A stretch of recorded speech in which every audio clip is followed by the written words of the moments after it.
In the pale hour before dawn, when the world's din gives way to silence, truth stands naked, unmasked, unmediated, and cold. This is where all stories begin, and where they must inevitably end. There is no gentleness in the first light that breaks through the shutters of illusion, only the unblinking gaze of a world that neither knows nor cares for hope. It is here, beneath the weight of an indifferent sky, that the drama of suffering unfolds. Every soul, at some point, learns to listen in this darkness. Every life becomes, sooner or later, a question that cannot be answered, only endured. Existence is not a puzzle to be solved, but a wound to be tended. The child's first cry is the universe's confession. To be is to lack, to long, to hunger, and to ache. Beneath the bright theater of desire lies an endless corridor of need, each door opening onto new shadows. The will stirs restlessly, calling forth dreams and dreads in equal measure, spinning webs where the fly of hope is caught again and again. Even pleasure, so eagerly pursued, is nothing but a brief cessation of pain, a hollow in the storm, soon filled once more by longing's return. No blessing survives the scrutiny of time. Youth dissolves into the slow erosion of days, beauty withers, love decays into habit or loss. The world rewards striving only with more striving, setting before the exhausted heart a feast that vanishes the moment it is grasped. Happiness is always elsewhere, dangling on the horizon, shimmering just out of reach, a mirage conjured by the thirst of becoming. All progress is movement within a cage. Each new possession becomes a new prison. The horizon never draws closer. The race continues until the runner forgets what was once sought. In the cathedral of modernity, banners of progress flutter in cold winds. The market glows with promise, its neon sermons declaring that fulfillment is for sale, that salvation lies in the next acquisition, the next distraction, the next identity tried on like a mask at a masquerade. But the shelves are stocked with absence. The hungry wander the aisles of abundance and starve on plenty. The gospel of more leaves only emptiness in its wake, for no commodity can fill the abyss within. The soul, weary of its own insatiability, begins to see the futility that governs all its pursuits. We are creatures of want, marionettes dancing to the tune of the will. Each desire fulfilled births 10 more. Each triumph reveals the vastness of what remains unattained. The more we seek to complete ourselves, the deeper we sink into the quagmire of dissatisfaction. The will, eternal and indifferent, consumes all it encounters, devouring every moment, every joy, every hope. It is a fire that cannot be sated, a blind force at the heart of all being, driving us onward until we are reduced to cinders. The world offers no refuge from itself. Relationships, no matter how intimate, are woven from longing and need. Love, that most lauded of human experiences, is little more than the will's masquerade, a longing to escape the prison of self through union with another. Yet even the most passionate embrace cannot abolish the solitude that haunts every heart. We are each exiled within the narrow bounds of our own consciousness, separated from all others by the veil of subjectivity, condemned to witness the procession of life from a solitary window. All art, all religion, all philosophy are but attempts to cast light on this darkness, to soothe the ache, to paint meaning onto the void. Yet meaning proves to be as fleeting as pleasure, slipping through the fingers like water. Theologies promise redemption, ideologies offer belonging, aesthetic visions provide escape, but beneath every edifice of sense, the foundation remains unmoved and unmoving. Life is not a riddle to be solved, but an event to be suffered. The ache does not disappear, it only changes its mask. The wise learn to see the world as it is, not as they wish it to be. In the absence of illusion, sorrow becomes a kind of clarity. One beholds the machinery of existence, its endless cycles, its perpetual hunger, and ceases to participate in the charade. There is a strange peace in the surrender to what is. Not resignation in the face of defeat, but a calm acceptance that the game was rigged from the beginning. There is no victory. There is only understanding. Every civilization erects its own monuments to hope. Towers built of promises, laws carved with the chisel of aspiration, poems singing of new dawns. Yet history, impartial and patient, reduces all dreams to dust. The stories of the mighty, the cries of the oppressed, the loves and hatreds of 1,000 generations all pass into silence. Memory fades, monuments crumble, and the world forgets. What remains is not the triumph of meaning, but the persistence of suffering. One walks through city streets, beneath the endless surveillance of lights, and feels the pulse of collective loneliness. The crowd is an ocean of strangers, each carrying the same secret ache, each haunted by the same fear of emptiness.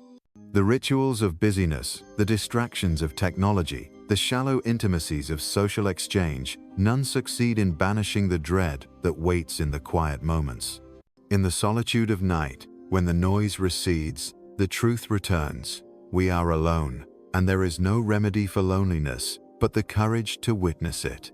There is relief in the slow unraveling of delusion, the recognition that life owes us nothing, the realization that justice is not a law of the universe, but a dream invented to comfort the aggrieved. Suffering is not punishment, joy is not reward.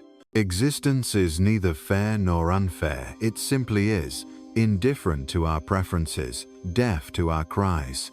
This is the sorrow at the heart of things, and the source of all true wisdom. To accept this is not to embrace nihilism, but to awaken to a deeper sobriety. The mind, no longer intoxicated by hope, learns to rest in the quiet emptiness at the center of being. One watches the passing of seasons, the decay of all things, and sees not tragedy, but inevitability. The fallen leaf is not a symbol of loss, but of the natural order.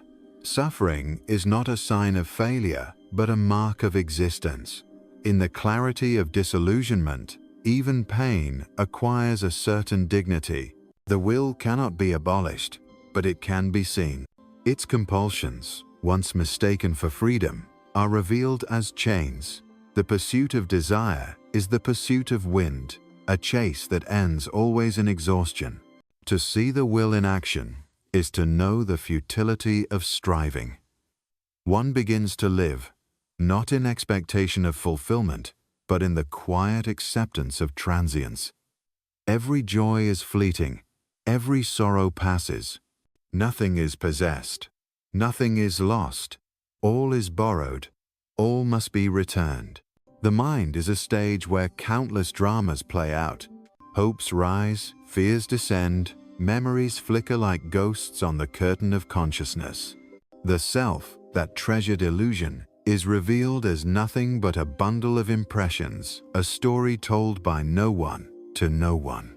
Personality is a mask worn for the sake of survival, a collection of habits, anxieties, and yearnings. To look behind the mask is to find only emptiness, a silence out of which all things arise and into which they disappear. In the marketplace of identity, the soul is traded for security. We learn to perform ourselves, to curate our suffering and display our joy, always watched, always watching. Yet the gaze of others brings no comfort. Validation is a fleeting narcotic, dissipating the moment it is received. No applause can quiet the existential silence. The stage is empty, the audience gone. Only the actor remains, unsure of the lines, longing for the script to end. The ache of existence is democratic, shared by all, denied by many. To acknowledge it is an act of honesty, not defeat.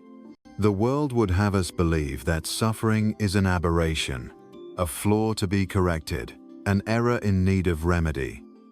But suffering is the rule, not the exception. It is the music to which all life moves, the background against which every moment is painted.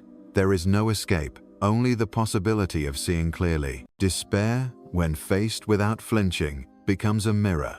In its cold reflection, one sees not catastrophe, but truth. The terror of meaninglessness gives way to the peace of acceptance. One need not invent consolations, need not dress pain in hopeful language. The world is what it is, and in that is a kind of freedom, the freedom to cease struggling against reality, to surrender the exhausting project of self-justification. How quietly the seasons turn, how indifferently the world continues.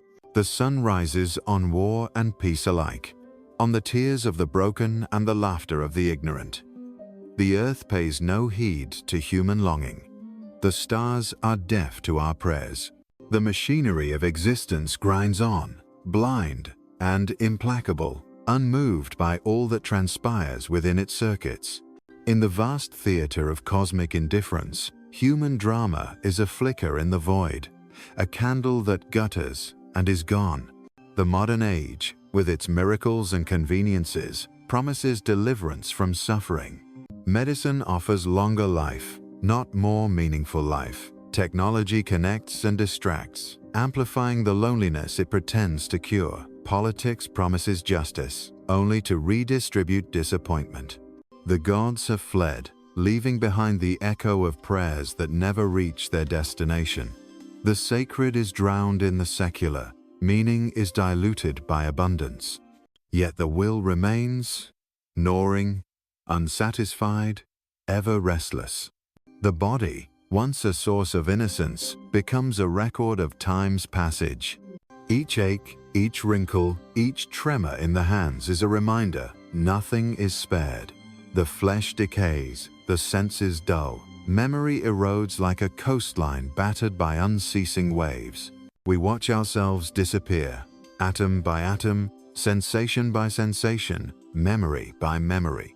The illusion of permanence crumbles, leaving behind only the awareness of impermanence, the only truth that does not fade. Amidst the ruins of certainty, the soul learns to dwell with emptiness.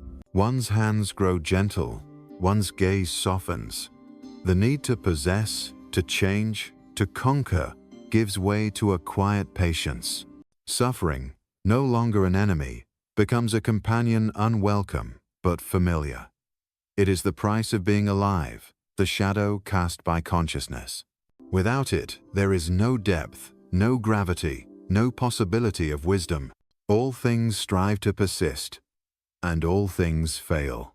The tree bends toward light, the river cuts its course through stone, the animal flees death and finds it nonetheless. Every birth is the beginning of loss. The universe expands, galaxies drift apart, stars exhaust their fuel and collapse into silence. The story is always the same: longing, striving, decay, and silence. What begins in hope ends in surrender.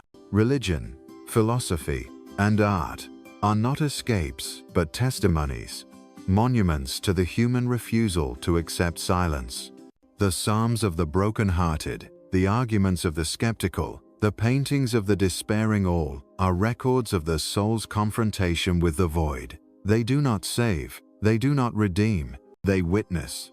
And in witnessing, there is a kind of grace, not the grace of consolation, but the grace of seeing without illusion. The will to live is the will to suffer.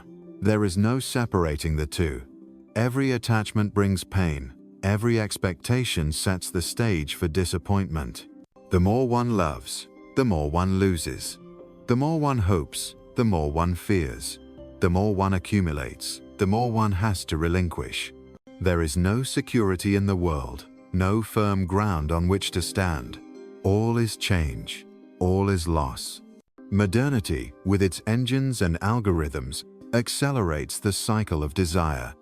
Faster communication, quicker gratification, shorter attention. But the human heart remains unchanged, as old as sorrow itself. Beneath the glitter of novelty lies the same ache, the same old question: why must we suffer? And there is no answer, only the awareness that to live is to endure, to witness the endless play of shadow and light. To see the world without hope is to see it as it is. The trees blossom and wither, the river flows and dries, friends depart, lovers leave, families dissolve. The city is built and abandoned. The graveyard expands. There is no permanence, no completion, no lasting reward. All projects end in dissolution, all dreams in waking. Yet in the ashes of hope, something unexpected appears, a quiet, unadorned peace. This peace is not the absence of pain, but the absence of struggle against pain. It is not found in achievement nor in understanding, but in the ceasing of the frantic search for escape. The mind grows still. The heart ceases its rebellion. One simply exists, neither seeking nor fleeing, neither grasping nor rejecting. Suffering is not eliminated, but it is no longer resisted. What was once unbearable becomes simply what is. To live without hope is to live without illusion. It is to see the world in its nakedness, to witness the procession of loss without protest. The soul, stripped of its defenses, finds itself unburdened. There is a lightness in sorrow, a freedom in despair. No longer compelled by the promises of tomorrow, one returns to the present, where nothing is promised and nothing is required. The dance of existence continues, indifferent to awakening or ignorance. Each moment arises, unfolds, and disappears. The mind observes, the heart endures, the body ages. The world is not improved by our suffering, nor diminished by our joy. All things happen, all things pass. The soul, if it is anything, is the awareness that remains when all else is taken away. Night falls, and with it, the clamor of desire subsides. The city grows silent. The stars return, indifferent as ever. One sits in the darkness, feeling the slow pulse of existence. There is no need to speak, no need to explain. The world is sufficient unto itself, and the self is no longer the center of the story. In this silence, one discovers the strange comfort of nothingness, a peace that does not depend on hope or purpose or even understanding. The story ends where it began. In the unyielding clarity of what is, there is no conclusion, no lesson, no resolution, only the slow vanishing of the will, the gentle fading of the self. Suffering remains, as does beauty, as does loss. The soul dissolves into the stillness from which it arose. The candle gutters, the night deepens, and peace, at last, descends not as reward, but as the inevitable quiet of truth. Each morning returns, pale and persistent, unveiling the world's old wounds in new light. The soft radiance does not heal, but merely exposes the scars, those silent witnesses of yesterday's battles. Beneath the surface of waking, sorrow waits with the patience of stone, neither accusing nor consoling, only enduring. There is a stillness in the recognition that pain is not an event, but a condition woven into the very fabric of being, inseparable from the pulse of life itself. Every pleasure, when held too closely, reveals the outline of its opposite. Joy is a trembling interval, an interruption in the monotony of lack, destined to expire even as it is tasted. One reaches for warmth and finds the memory of cold. The laughter of children drifts, ephemeral, dissolving against the backdrop of a world too immense for any single happiness to matter. The heart aches not because it is empty, but because it cannot remain full. Hope, once regarded as a gentle guardian, becomes transparent under this quiet gaze. Its promises are soft disguises for disappointment yet to come. It bends every loss into a lesson, every wound into a story. Yet in the end, all that remains is the ache, mute, persistent, immune to interpretation. The mind weaves its consolations, but the body remembers the deeper truth. There is no safety from the touch of time, no sanctuary from the reach of necessity. The will is a silent tyrant. It commands, not with words, but with hunger, an unspoken imperative, to strive, to seek, to suffer for what can never be truly possessed. One may exhaust all roads, adorn the self with achievement and affection, yet the gnawing emptiness remains. It is the hunger of existence itself, the longing of the finite to dissolve into rest, yet being condemned to perpetual unrest. In moments of clarity, the self seems like a house built on shifting sand. Memories flicker, identities mutate, and what once felt certain proves illusory. There is no stable ground, only the relentless movement of thoughts, the parade of moods and impulses, each one convincing in its hour, each one eventually swept away by the next. The soul watches this procession, not as a master, but as a bewildered guest at a banquet where nothing is truly offered. Illusion, that secret architect, constructs the world with gentle deceit. It drapes desire in the colors of promise, paints suffering as meaningful, convinces the heart that something awaits just beyond the present misery. Yet, as each curtain is drawn aside, the same blank expanse appears. The search for answers becomes a search for questions worth asking, and the voice of certainty is replaced by the hush of resignation. Detachment arrives, not as a choice, but as a consequence of honesty. It is the slow cooling of the spirit, the withdrawal of hope's fever, the recognition that nothing clung to is ever truly held. One learns to release, to let the world pass through like water through open hands, leaving no trace but the memory of having touched and been touched. The less one grasps, the less one is torn by what cannot be kept. To witness suffering without resistance is to be initiated into a deeper solitude. Compassion is not a solution, but a quiet presence, a shared acknowledgement of the wound that binds all life. Words cannot soften what is unchangeable. Gestures, no matter how tender, cannot alter the fact of loss. Yet in the shared silence, there is a communion, an understanding that, beneath all difference, the same ache pulses in every living thing. Death, often feared as an end, reveals itself as an intimate companion, never distant, always near, shaping every moment with its silent admonition. It is the horizon that gives shape to life's fleeting contours, the darkness that sharpens the fragile glow of being. To remember death is to see life as it is, not a procession toward fulfillment, but a trembling interval suspended between two darknesses, each breath borrowed, each moment already passing away. In the abandonment of hope, the world becomes strangely luminous. Suffering does not disappear. It stands revealed, clear and unembellished, its contours sharp against the dullness of denial. One does not flee, does not plead, does not explain. One simply watches, as the river of existence carries all things away, joy and grief, love and loneliness, strength and weakness, each dissolved in the unending current. The mind, untethered from hope, ceases its frantic motion. It learns to sit with the ache, to attend to each sensation, each shadow, each tremor of thought.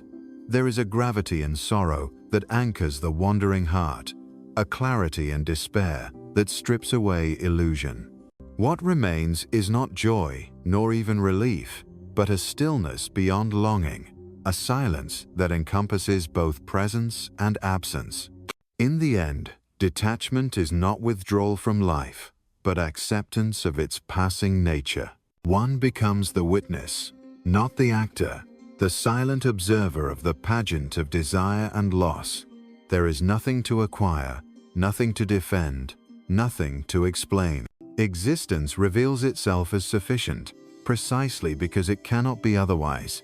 The soul, finally unburdened by the tyranny of hope, dissolves into the peace of simply being without promise, without regret, without remainder. In the slow hours, when the world's motion quiets and the mind is left to its own shadows, the truth of suffering emerges with a lucidity that daylight cannot disguise. There is no more room for distraction or invention. The heart is left unclothed before itself, breathing with the heaviness of unanswerable longing. One comes to see that sorrow is not an accident, nor an interlude, but the thread on which all experiences are strung, the invisible seam that joins every day to the next. It persists, silent and familiar, through all the seasons of becoming. Dreams fade and are replaced, yet the ache that compels dreaming never departs. It is the ancient hunger that underlies all striving, the hope that something, somewhere, might bring completion to what was never whole. The child's first hope, the youth's restless seeking, the adult's gathering of duties and roles, all are gestures toward an absence that cannot be filled. The wheel turns, each spoke polished by new ambitions, but the center is always emptiness. Illusions multiply to meet the demand for meaning. Faith is shaped to fit the contours of fear. Philosophy is crafted as a balm for despair. Every culture weaves its own tapestry of consolation, promising order where only contingency reigns. Yet no doctrine, no vision of progress, no myth of redemption can silence the pulse of lack at the core of being. The soul, grown weary from repetition, begins to see through the latticework of comforting lies. The familiar world becomes translucent, haunted by the question of what lies beneath appearances. To confront suffering without disguise is to recognize the impotence of will. No amount of effort, virtue, or cunning can alter the fundamental nature of things. The heart, once convinced it could wrest happiness from circumstance, learns humility in the face of necessity. There is no reward for endurance, no compensation for pain. To endure is simply to participate in the same story that binds all living things, the story of hunger, fleeting satisfaction, and inevitable loss. Detachment deepens, not as a chosen attitude, but as a result of broken faith in the power of desire. The world recedes, losing its allure, and is seen as it is, a theater of perpetual change, a stage on which every actor is fated to vanish. The passions that once animated the self grow quiet, their voices softened by repetition and disillusionment. One learns to watch, to listen, to bear witness to the flow of time without the need to intervene or alter its course. In this clarity, even love, the crown of human longing, is unmasked as a shadow of need.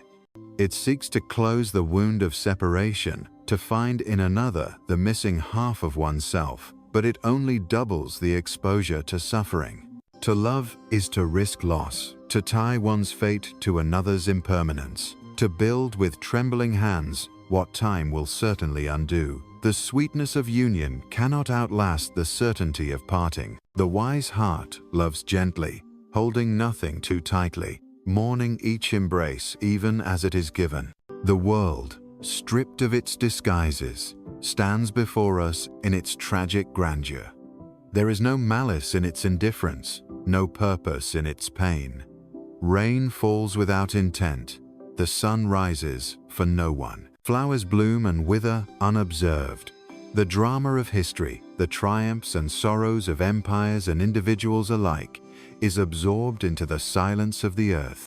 All efforts, all memories, all words are carried away by time's indifferent current. To live in this knowledge is to carry sorrow with grace. The temptation to despair is met with the calm resignation of one who no longer expects reprieve. One ceases to demand justice from the world, ceases to ask for explanations. The mind grows still, not from satisfaction, but from the exhaustion of searching. It learns to rest in unknowing, to accept the terms of existence without protest. Suffering is not the enemy, it is the proof that one is awake. The dullness of oblivion is worse than pain, for in suffering there is at least the clarity of being. The soul, exposed to the elements of fate, is shaped by its wounds. Every sorrow endured without bitterness carves a space for awareness, a silence in which reality can be heard more clearly. There is a kind of nobility in persistence, a quiet strength in the refusal to invent comfort. The will, seen for what it is, becomes less a tyrant and more a tired companion, its demands predictable, its promises hollow. One learns to smile at its urgencies, to let desires rise and fall like waves against the unmoved shore. Freedom is not found in escaping the will, but in no longer identifying with its fever. The self is seen as a passing phenomenon, a play of sensations and memories, with no enduring core. The world continues, unmoved by private sorrow or fleeting joy. Seasons turn with impersonal precision. Generations rise and fall in silence. The faces of loved ones become memories. The places of childhood are claimed by weeds. History records the noise, but the real drama is wordless, the slow, relentless erasure of all that ever seemed substantial. The soul, if it survives at all, survives only as awareness and openness to what is, unburdened by hope, untouched by regret. There is solace in this recognition, not the solace of consolation, but of cessation. The fire of longing cools, the agitation of purpose subsides. The soul finds rest, not in achievement or fulfillment, but in the gentle acceptance of what cannot be changed. Each moment is allowed to pass, each loss acknowledged without protest. The mind grows clear in the absence of ambition. The heart grows light in the absence of demand. The candle burns low. Shadows lengthen on the walls. Silence, once feared as emptiness, is now welcomed as release. There is no final answer, no triumph, no completion, only the gradual fading of desire, the slow dissolution of self into the vastness from which it arose. The journey ends, not in victory, but in surrender peace blooming in the quiet where hope once struggled. The world grows quiet at the edge of things. The fever of striving ebbs as the night thickens, and the last embers of longing flicker beneath the cold gaze of eternity. There is no audience left in the theater of becoming. No applause, no judgment, only the mute persistence of what is. The heart, exhausted from its years of searching, lets fall the burden of expectation, and the air is filled with the hush of surrender. One feels the weight of time not as a chain, but as a gentle hand closing the eyes at the end of a long vigil. Memory dissolves into the gray hush, names and faces swirling into the river that carries all things away. Regret loses its teeth, hope forgets its name. There are no longer stories to be redeemed, no wrongs to be righted, no last bargains with the hour. The wound of existence remains open, but it ceases to demand healing. The ache, stripped of its voice, becomes a quiet companion in the solitude that precedes the dawn. What once mattered dissolves ambition, recognition, the trembling pursuit of meaning all wither under the gaze that expects nothing. The walls of identity crumble, and the self is seen as nothing more than a passing ripple in a boundless sea. There is no fixed point, no axis around which the world turns, only the endless coming and going, the breath that leaves as gently as it arrived. All is borrowed, all is returned, all is lost and forgotten. Suffering becomes a kind of music, a low and constant tone resonating through the silence. There is no climax, no resolution, only the endless echo of being unadorned and indifferent. One listens, and in listening ceases to ask for anything more. Grief, finally unresisted, turns transparent, revealing a peace that was never absent, only overlooked. What is lost returns as absence, a presence that asks nothing, promises nothing, but pervades all. To let go is not to choose, but to awaken from the dream of choice. The will grows faint, its demands reduced to a distant murmur. There is no longer anyone to save, nothing to accomplish, no secret to uncover in the architecture of pain. The world persists in its turning, but the self has left the stage. Only the awareness remains, silent and undisturbed, watching as shadow merges with shadow and all boundaries dissolve. In this final hush, the distinction between sorrow and peace disappears. Suffering is not ended, but it no longer defines. The burden of consciousness lifts, the clamor of hope and regret is stilled. The eyes close upon the world without protest, the hands unclench, and the will that animated the long struggle vanishes like breath in winter air. The silence deepens. There is no lesson, no judgment, no promise, only the strange relief of nothing more to lose. What remains is not a self, not a story, not a memory, only the clarity of having seen, and the peace of having ceased to ask. The candle gutters, the shadows gather. The soul drifts out beyond longing, beyond hope, beyond the reach of pain. There is no triumph here, nor any defeat, only the fading of the light, and the gentle quiet that follows, where suffering and desire dissolve together into stillness.